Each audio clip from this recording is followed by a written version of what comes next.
Part 3 of I know you ain't try to abort me. So after I took them 3 pills, I laid down and went to sleep. I woke up the next morning in excruciating pain. But now I know with abortions, or I thought I knew, that it was supposed to be some type of pain, but I experienced a pain that felt like the inside of my body was caving outwards. So I got up thinking that my bum of a boyfriend was still in the living room and I could ask him to take me back to the hospital. But when I made my way to the living room, he was good and gone. So now I done perked up a little bit. The pain ain't even all of that, because now I'm sitting at the house, I'm in pain. We just found out I was pregnant yesterday. I go into the living room and you gone and your PlayStation still running on my internet. The story about my bum ass ex-boyfriend is coming up next. But back to the story. So after I realized he wasn't in the living room, the pain, like I said, was completely gone. And I done walked myself out to the patio and I realized that my car is gone.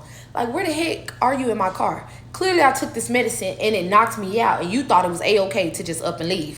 I bet. Now at the time, Jaylee was at the house with me. Her father had brought her out. So she was across the apartment in her room watching TV, doing whatever she was doing. So I made my way back to my bed and I got in with hopes that the pain would just really subside. Now, when I get back in, the first thing we do when we experiencing pain is try to go to sleep, right? Well, I could not. The pain was just doing something crazy, and I could already tell my uterus was trying to expel something. Now, when it got to a point where I felt like my body was finna push something out of it, I was like, maybe this is when I need to go to the bathroom, because I don't need to be pooing nothing out of my bed, right? But did I get up right then? Nope. I just rolled over to the other side with hopes of me laying on my left side, everything would be cool, and the pain would just go away. But it didn't. Now I got another story about how me and my mom fell out when she gave me away at 4 o'clock and chose a man over us. But I'm going to talk about that later. I ended up hitting my mom up and was like, hey, do you have any of those pain pills? She was like, baby, anything I got is going to knock you out. My pills will take a horse out, which is exactly what I needed. Now at the time, my mom wasn't even in town. So she was like, hit up your auntie who lived right down the street.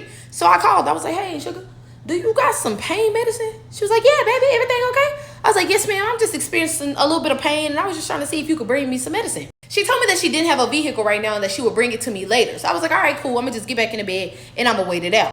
Now I did end up falling back asleep. I guess the pain subsided enough and I woke up the next morning and this nigga was back. Now I know you're wondering, what the heck happened to Jaylee? What was Jaylee doing? What was this? What was that? Jaylee was thugging, man. I'm trying to tell y'all. Jaylee was thugging. She was making her own noodles. She was in there getting her own snacks and chips. So I really wasn't concerned. As long as I didn't hear my door open or whatever the case was, I knew for a fact that she was fine. And I knew she was happy having her own bedroom after we slept in the car for like 3 months straight. But that story time coming at another day. So falling asleep, I missed my auntie, but I woke up the next morning to this man in the living room playing the game. So instead of me saying something to him, I ended up walking past him to the kitchen. But my body, like the pain and everything, had subsided. There was no blood, there was no pooing, there was nothing. So my first instinct was, I need to pop a few more of those pills. And I did just that. Sorry to do it to you, but I'm going to see you in part 4.